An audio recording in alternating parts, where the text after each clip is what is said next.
We're going to start now with body shape. Typically, 9 out of 10 people that walk through my door want to get smaller in some fashion. The way you can classify them is by using fruit. So we have our apple-shaped individuals. These are the individuals that distribute most of their body fat in their midsection.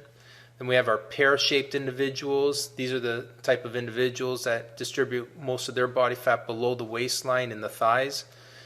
And then we have our banana-shaped individuals. These are the lean, skinny type of individuals where body fat is generally evenly distributed throughout the body. Typically, the banana-shaped individual over here represents about 25% of the population. The apple and pear make up the other 75%.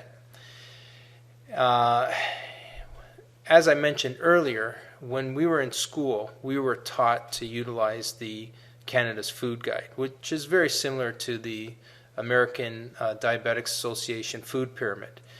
And it is a very high carb-based diet. Well, what I quickly found out through much trial and error, that type of diet is not a one-size-fits-all approach. In fact, that type of diet is very effective for a banana-shaped individual, but not necessarily for apple or pear.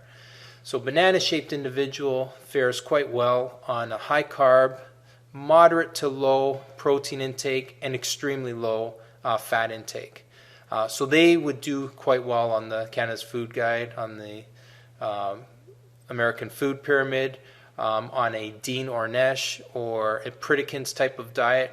They would fare quite well there. However, the apple and pear would not. And remember, 9 out of 10 people that are coming to see you are either apple or pear. They're coming to see you for a reason. Occasionally, you'll get that 1 out of 10 person that wants to gain weight, but most want to lose it. Okay? Now, the pear-shaped individual, this is the typical female that's going to come in that's overweight, carrying most of her weight below the waistline. And this type of individual would do quite well on a mixed macronutrient diet. In other words, an equal amount of proteins, carbs, and fats.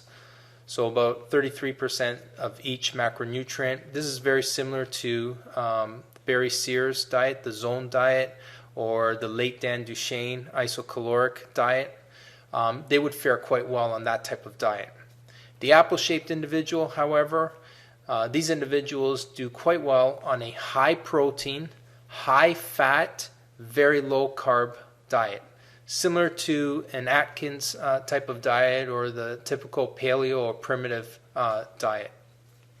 Now, whenever I have either an apple or pear-shaped individual come through my door, right away I'm going to put them at this end of the continuum. Okay, so we'll start over here where the star is.